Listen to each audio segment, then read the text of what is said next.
All right, what's up, everybody? So my name is Steven Gomez. Call me Gomez. This is Michael Neal with First and Ten Consulting. So what we're doing is we're starting a podcast.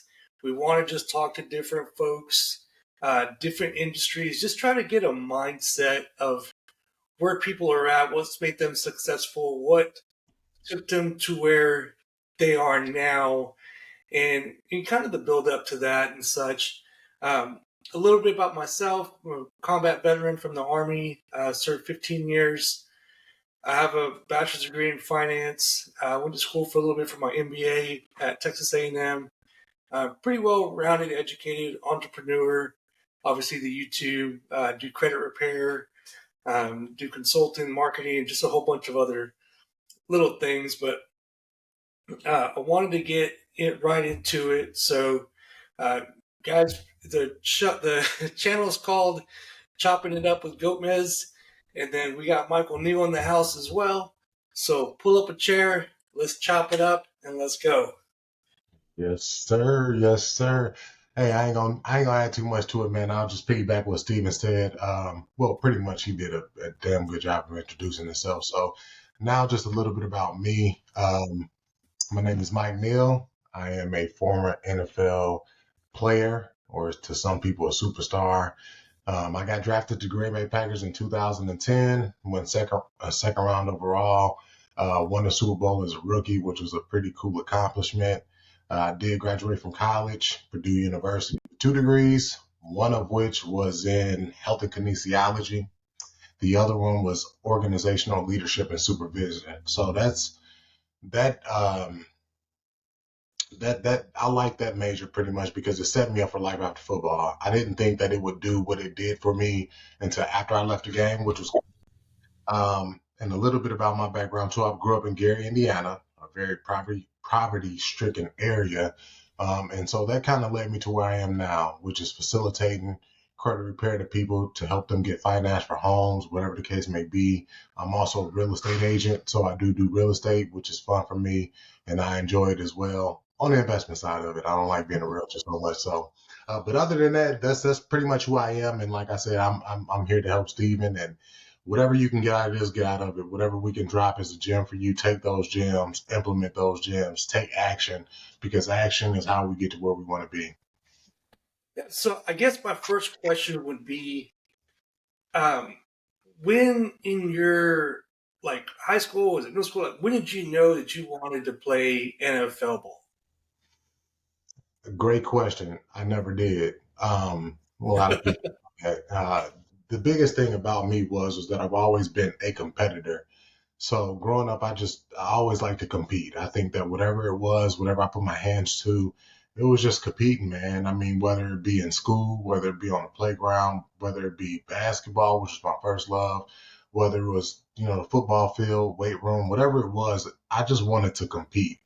And I had I'm a very type A OCD perfectionist type of person. So whatever I do, it's always looking to make it and make it great, and that's pretty much how I am and how I was born. So I think that the NFL was just a part of that. It's just a part of that story. And luckily enough, I had the opportunity to do so. Nice. So you're playing college ball, and so like, do you just sign up for the NFL? Does somebody call you? Like, do they scout you? Like, how does that part work? Yeah, man, it's a long process. I mean, the process is a little bit more drawn out nowadays. I think that there's a lot more emphasis on like high school recruiting, and then you got this NIL, I think is what it's called, whatever the case may be, where college players are actually getting paid in college and all that other jazz. When I was coming out, it was just pretty much this: you had to be damn good to be on the college radar. Once you got on the college radar, they would send scouts over to your high school, kind of recruit you from there, and then once you get into like that sophomore year, that junior year, it's all about SATs, ACTs, making sure that you can actually be accepted into college. And then if you're that good of a player, you start getting scholarship offers. So from that standpoint, you get if you're really, really good, you get to pick which college you want to go to. I chose Purdue. It was down the street from where I live and where I grew up. And then after Purdue, when I was at Purdue, there was a lot of people leaving to go to the NFL. People that like what's that? The not St. Louis, geez, oh Pete's. what's my people, the Saints. Drew Brees, I grew up under the Drew Brees era, so Drew Brees went to Purdue. I mean, we had a plethora of first round draft picks, first through third round, and so at that point, I kind of knew. I'm like, you know what, the opportunity for me to get to the NFL will be there. And once again, you have to stand out. You got to be one of the best, and then the NFL scouts come find you, and from that standpoint, if you're good enough to get drafted, you get drafted. So it's a whole process, and it's long and grueling, but it's worth it in the end. Now, I gotta ask, like, that first day, like, you're suited up, like, you're walking to the stadium, it's your first NFL game. What's going through your mind, like, going in there being like, fuck, man, I made it? But it's cool shit. My very first NFL game I played in though was kind of different. I was already hurt, so coming out of training camp, I got hurt. I ended up tearing a ligament in between my ribs, and it took me 4 weeks to bounce back. So the first game I came back, I was more concerned about hurting myself than anything else. And I just didn't want to get hurt any more than what I was. And I knew that I Yeah, would be playing with restrictions. So that was first things first. But secondly, it's just kind of like, I think when you go through college, you kind of prep for that. I played in front of big crowds, being in the Big Ten. Green Bay, we only housed like 80,000. I played against Michigan. It was like 100,000 there. Penn State, 110,000 there. So I played against bigger crowds and played in bigger stadiums. But for it to be the National Football League, that's just a whole different surreal thing, man. I don't think that you ever really kind of get used to it either. Every time you step on that field, you realize how the opportunity and just being grateful and the gratitude that you feel behind it, just to be out there and being able to do that. You're one of a kind, so you don't take it for granted, and that's a feeling that never gets old. But it's an adrenaline rush for sure. yeah, and just to follow up with that, not only just playing in the NFL for Green Bay, you went to a fucking Super Bowl. Like, come on, man. You know what, Stephen? It's funny that you say that. And I just recently did a podcast, and I told the guy, and I'm like, he asked me in a different way. He said, where's the Super Bowl ring? Do you wear it? And I told him no. He asked me why, and I said it's in the case. He said, well, why don't you put it on? I said, I don't deserve that ring. And to a lot of people, they look at that and go, well, dude, you won a Super Bowl. And I tell them, like, the story for me is different. I was hurt. I didn't play in that game. And the funny thing is that nobody ever, you won't find it anywhere. As many times as they introduce me on different platforms in front of different crowds and different front of audience in different audiences, and when I'm speaking, doing speaking engagements, it's always Michael Neal, the NFL superstar that won the Super Bowl. But in my mind, it's always Michael Neal, the NFL superstar that didn't win the Super Bowl, and that's because I know I didn't play, and nobody remembers that, and that's one thing that haunts me. So it's in a box where it belongs. You know what I'm saying? I don't wear it. I didn't earn it. I don't feel like I deserve it. And that's just me. But that's the reason why I am where I am today. It's the chip that I carry on my shoulder. And it's cool, man, and it gets me into doors. But I'm more than that. You know what I'm saying? So it's just, had I played in that game, maybe I feel a little bit different. But I don't regret it. The opportunity to do it. There's Hall of Famers that wish that they were hurt that even got one and didn't play. They wouldn't give a shit. But for me, that's just who I am. So it's cool, but it is what it is. For sure. So let's kind of go on that as far as mindset. So, man, I seen you working out at the gym, dude. You're a fucking beast. What's your schedule like? Like, what time do you get up in the morning? I actually upped it, man. I used to wake up at about 3:45, and now I pushed it to 3:15. Why? Is because it's always a challenge. I'm looking for a challenge, but more or less, I think for me, if I had to spin it, the way that I look at it is I don't know too many people that get up at 3:15 to do what I do. And No, at the same time, I think that that's exactly why in the back of my mind, I'm like, because I know you won't do it is the reason why I'll do you in anything. And I think that that's what I kind of hang my hat on. So I'm up at 3:15, typically at the gym by about 4. Sit in the hot tub for about 30 minutes as I'm getting older, man. 13 surgeries. I got to let these joints warm up. So right? uh, I'm usually in the hot tub for about 30 minutes, get out, take me a shower. It's pretty much the same routine I did when I was in the league, except I had a cold tub. Take a shower, then I'm in the gym. And that moment in the gym, for me, like I tell people, it's the only time of the day that I get to put headphones on and I can close my eyes. And even through doing reps, the eccentric and the concentric movements, being able to listen to music and listen to myself, it's the only piece that I get. As soon as I leave that gym, my phone's blowing up and people's calling me. So I take those little things with me all the way, and that's just how it was built from the ground up. And that's pretty much my schedule in the morning. I get home, get the kids off to school, eat in front of a computer, and I don't shut it down till about 10:30 at night. So I'm gonna go with a little bit of sleep, but somebody got to do it. You know what I'm saying? Right. But Man, when I was in the Army, we used to always boast, because we get up early, we're working out, and we're getting to work, getting stuff done. We used to say that we do more before 9 a.m. than most people do all day, except for Michael Neal, because you don't get up until 3:15. But it's facts. It's facts. I tell people all the time, like I try, and that's my goal. I don't want to. When everybody else is working, I don't want to work. I want to be able to. My next working is work for me. But at the end of the day, I think that if you're a business owner, you're always looking for the next competitive edge. You always want to learn.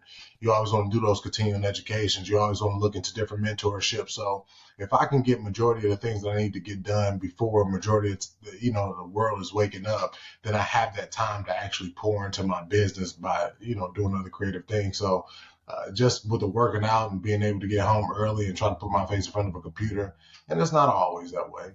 There's times I come home and I got to lay down and go to sleep for 30 minutes because I'm just taxed out from the weight room, but it's all worth it in the end. Nice. So I guess the next thing I would ask is, when you're, getting out of the NFL, like, what was your mindset then? Like, I know for me, for instance, like when I left the Army, after so long, I mean, I had a first and 15 paycheck, like clockwork, insurance. I didn't have to worry about shit.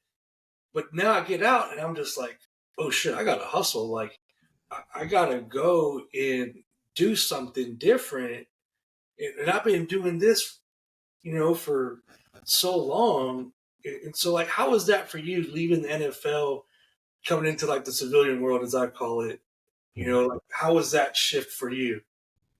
Pretty much the same thing, honestly, except the only thing that's different is that we have a chance, if you did it the right way, to leave with money in your pocket, and to not have bills, to not have expenses.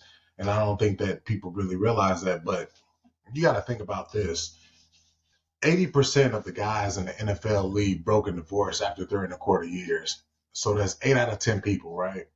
So if you think about 8 out of 10 guys, there only being about 1,500 guys, you do the math, how many of those guys leave broken divorce and how many of them are actually able to sustain what they have. So my mindset was you've been broke, you've been poor, you lived off fucking WIC, you lived in a hood. I don't want to go back to that. So what is it that I can do to make sure and assure and ensure that I don't have to be in that same position? And so I kind of took a year off. I played my cards right. I didn't have too many bills. I had two little ones at the time, well, actually three. And it was more so like, let me be a dad, because that's just really what I care about the most. But at the end of the day, no matter how much money you make, when you live that lifestyle, you have to be able to produce to keep up with that lifestyle.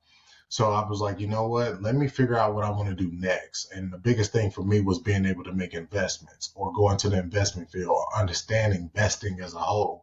So I got my real estate license. I didn't really get it to be a realtor per se, but I got it to understand real estate. So for me, anything that I put my hand in, I want to be knowledgeable about it. So that's why I ended up taking the course and getting licensed. But I think that my mindset was to create cash flow, and how the hell can I create cash flow and create generational wealth? And I'm still stuck on that same mode, but that's cool though. Yeah, Man, nice. So, kind of shifting gears here a little bit again.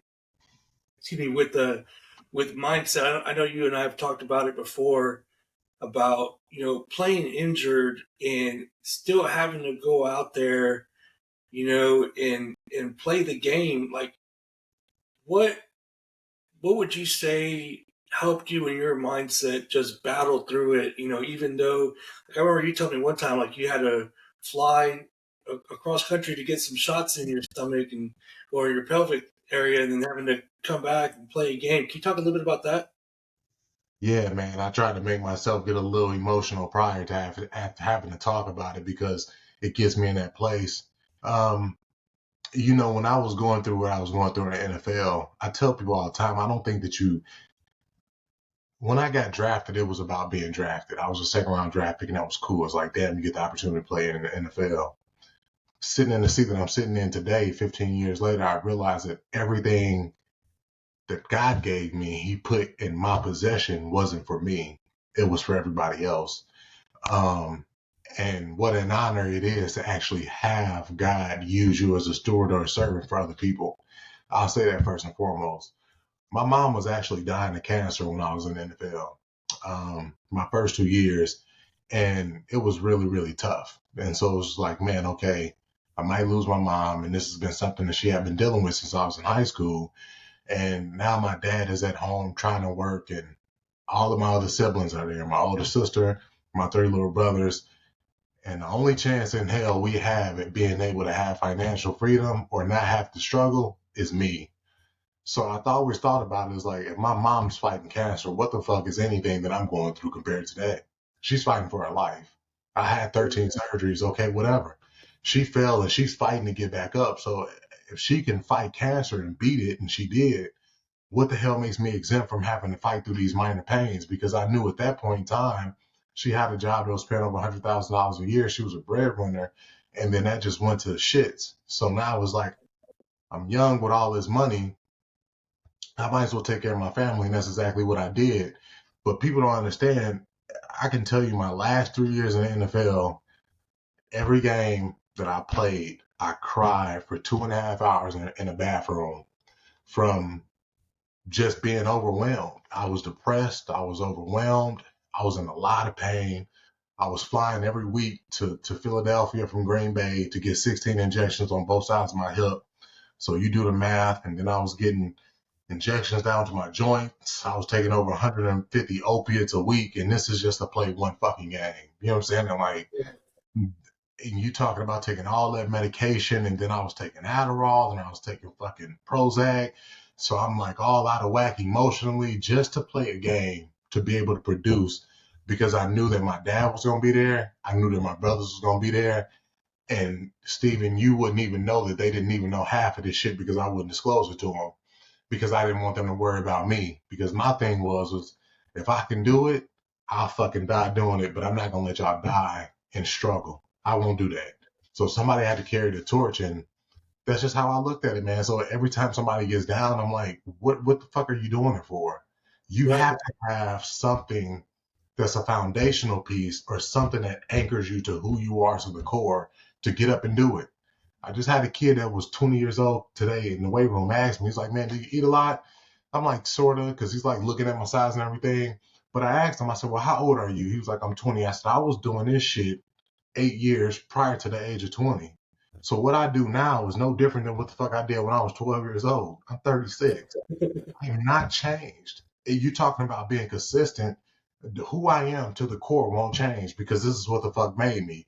When you broke and you hungry and you ain't got shit to eat and can't nobody fucking feed you, you can't call home from college and ask your parents for money. Fuck, that weight room and protein is what the fuck got me through. That shit was free. You got weight, you got protein. I'm like, hey, I'm gonna go in that motherfucker and lift all these weights, and then I'm gonna eat. Protein is free. The stuff on scholarship is free. So you just stay true to the core. And every time I go to the weight room, it brings me right back to that. I was broke, and this got me millions of dollars. So if I'm broke now, it's gonna get me back to another $1 million. So you just stay the pace, and then you keep the pace, man. Yeah. Yeah. And I think a big thing with that, with you fighting so hard and being a role model and stepping up, helped out your family. But you got a brother that plays in the league too. Yeah, man. He lived with me. He just texted me 15 minutes while I'm playing, so you got to come to the game. I'm like, all right, because they're in preseason right now. But like, just back to even what I was saying before, and I just had this conversation with my mom just this past week, because she was in town. I told her, I'm like, you never really know. People get this thing about motivation and inspiration. They think it's fucking interchangeable. It's not. It's not at all. Because my brother's always telling me thank you. When with him being here, and he's starting for the Tampa Bay Buccaneers, and the kids living a high life right now, and he's always like, thank you for everything that you did. And I'm like, you know what? The one thing I always tell anybody that's connected to me, don't ever thank me for anything. Don't. I don't need you to tell me thank you. Just go out there and show me that you're thankful. And that's the only thing I require. Go out there and play. Because if I could, I'd still be out there. I still had years left in my body when I left. I still could have played on the same fields as he played on at the same time. The only thing I tell him to do is go pay it forward. And even with that being said, I tell him all the time, don't thank me because guess what? I didn't wear your helmet in college. I didn't sit in your college classes. I didn't go run at the combine. I didn't go do what you did on the NFL field to get you where you at. I might have inspired that, but the inspiration that you got from it created the motivation that you have, and that motivation has driven you all the way to this day. So there's no reason to thank me for it. If you want to thank anything, thank God for being able to put me there to be able to show you how to do it. And if God willing to show you how to do it better than I did, because if I don't have you to set the bar, then you don't set the bar for somebody else to jump over. So we got to keep creating these. I tell them like, somebody had to be the Martin Luther King of the family. Somebody had to Right. be the Rosa Parks of the family. Somebody had to be the Barack Obama. And notice I'm referencing all black people purposely because Right. somebody has to be able to break that trend or those generational curses that we set upon ourselves. So it's huge, man. It's huge to have him here under my wing, and he inspires me more than he even knows it, man, on a day-to-day basis. Nice. Yeah. Yeah, it's crazy you say that, about like the family and stuff. Like me, I grew up, in a very poor side of town. Um, I ended up getting in trouble through all my younger years, and I got sent to a boys' home, and like my whole family, nobody ever graduated from high school. It was always drop out, sell dope, be a gangbanger, Mhm. go to prison, get tatted up, come back, and that's your role. So it's funny because Lisa and I go back there now, and I run into some of my cousins that I was looking up to them when I was younger. I'm just like, oh, hey, man. And they're all proud as shit. They're like, damn, bro, like, we love you. Like, you got out and did something. And I was like, I never looked at it that way. I'm just like, man, I guess I did, because I think with society, like, once you get into that, like you're born into it, unfortunately, and people don't have the mindset to be like, this shit ain't gotta be for me. Like Right. I could do something different. I don't have to go down that path, And I just think that's amazing. How you were saying, hey, I grew up, like in this bad area, but I didn't let my environment choose who I needed to be, and I just kind of went my own way, and then now your brother's playing ball and thanking you. And I think it's so cool that you're just like, man, don't thank me, just pay it forward. Because I help people all the time, man. Even here in the neighborhood, they're just like, man, Steven, can I pay you? And I'm just like, man, just pay that shit forward. It's because it's priceless. Yeah. People don't think about it that way anymore. It's all about how much can I make for doing this, or how much can I make for doing, or tit for tat. Like if I help you, could you help me? Like it ain't about that, man. Like the real people, like the real soldiers, I always try to say like we're wolves. I tell my 12-year-old daughter Mia that all the time. I'm like, baby, you're a wolf. You're gonna go do your own thing. You're gonna lead the pack. You ain't gonna be a follower. And I man, you just pump every time I talk to you, man. You always just pump me up. Appreciate it. But what you're saying is 100% true. I think that people don't really do it. I had to really think about it this way. Like I'm a Christian. I'm a non-denominational Christian, denominational. But I always tell people, if you believe in Jesus and you believe in God, you believe in Christ, whatever the hell it is you believe in. But if you believe in Jesus Christ, he was a servant. That man was put on this earth to serve. And if you really believe in how this all works, and we're made in his image and likeness, what makes you exempt from serving? What makes you exempt from being a servant? What makes you exempt from giving? And the ultimate thing that you get back is life. And people really don't realize that. It's like you're here. You're breathing, you living, you walking.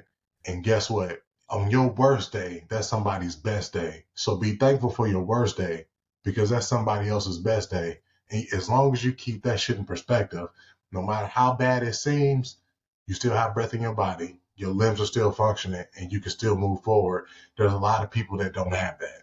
So you have Right. to really go back to just being grateful for everything that is that you have. And once you create that space to where you can be grateful and you show gratitude, when the shit hits the fan, you kind of go back to like, you know what? It's all good, man. I'm gonna go to sleep and wake up, and if God's willing, I have another opportunity tomorrow. And you put your best foot forward, and then slowly but surely, shit starts to change. And then even with that and paying it forward, the more that you give, the more that you receive, and you have to be able to give with an open heart. And not too many people can do that.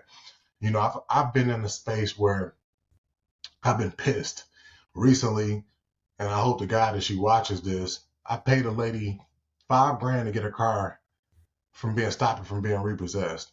Fixed her credit. Hired her as a consultant agent for my company. That motherfucker took $7 grand and ran from me, and then literally within a month's time, pretty much was like, "Yeah, I can't do this no more. I think I got other adventures that I need to do." It cost me a lot of money in my credit repair business. And I'm telling you, for about 3 weeks, I couldn't even sleep because I'm thinking to myself, like, how the hell could you just take $7 grand, pay for this lady to get a notary, pay for her to get certified in credit repair, just so she can be at the top? Told her my whole goal was for her to be a COO, take this over. I don't want to do this for the rest of my life. And she pretty much just dropped the ball on me. And about $7,000 later, she's out. And so now I'm sitting there scrambling. I'm like, well, how the hell can I make my $7 grand back? And I relied on her, and I was hurt. But ultimately, I learned a lesson. Like, make people pay, make people show. You got to hold people accountable. But at the same Oh, for time, sure. at the end of the day, she left, and now my business is booming. So God put people in there to show you one thing, let you hurt, and then He brings you a whole nother venture. So at the end of the day, it is what it is, man. Take the $7 grand. But if you couldn't produce $7 grand to get your car from being stopped from being repossessed, you'll probably gonna be able to pay your rent soon. So if you're out on the street, I can't help you from that standpoint. I did what I was supposed to, but Right? you still be a good steward, man. You give to people, and God to give back to you. For sure. Yeah. Well, last thing, man. If you could change anything from when you started to now, would you? I love this question because I wouldn't be sitting here talking to you if I changed one thing. And it's funny because I used to watch this little TV show on the WCW called The Flash. And one of the biggest things with him was that he wanted to change the timeline. He wanted to go back and change something and bring his mom back. And every single time he went back, he changed something. The output in his the life now that he was living changed. And so I always look at that and I go, you know what? There's some things that I would have did differently. Yeah, in hindsight, but in all due respects to myself, I wouldn't change it because I wouldn't be where I'm at. Everything that I went through in life was supposed to lead me here. And who knows if I would even be sitting here talking to you if I changed one thing. So, nah, man, you take it, you learn from it, you look at the future, you understand where you want to go, and then you stay present. And then at the end of the day, everything that you want, you'll get. Nice. I Man, love it, man. Uh, man, man, thank you again for your time. I really appreciate it. I'm super stoked that we're going to do this together. Hopefully here soon we'll get our first guest together, and then we can chop it up with them, and we can go from there. Last thing, if you can just tell us your credit repair company, we'll throw a link in the comments too. Um, just let me know if where we could go, where we can ask questions. If someone needs their credit repair fix, is there a link? Just a little bit about that. Yeah, no, I appreciate it, Stephen. Man, this is how you know you got a good heart. You own a credit repair company, but mine is First and 10 Consulting. If you need anything, you just go to firstand10consulting.net. If you're looking for me on the internet, if you're looking for me on Instagram, it's Michael J. Neal 96. On Facebook, just type in my name, Michael J. Neal, it'll pop up. Any information that you need, DM me, and then we'll definitely be there to help you. But man, I appreciate it, Stephen, and I'm looking forward to doing it too. And I hope that we get some people on here that can give away, just give knowledge because that's the gift. The biggest gift is giving, and then an ultimate return is being able to have things that you can never even imagine. So this would be a cool journey. It'd be cool to listen to other people drop gems, even if it's not in the credit repair space, from any space or any venue that they might have to be able to bring and just share knowledge and share wealth and then bring more people to the table. But keeping people in the know, keeping people informed is what we look forward to. So, I appreciate it, man. All right. And everybody, thank y'all for tuning in. We really appreciate it. And we'll chop it up with you next time. Yes, See ya. sir.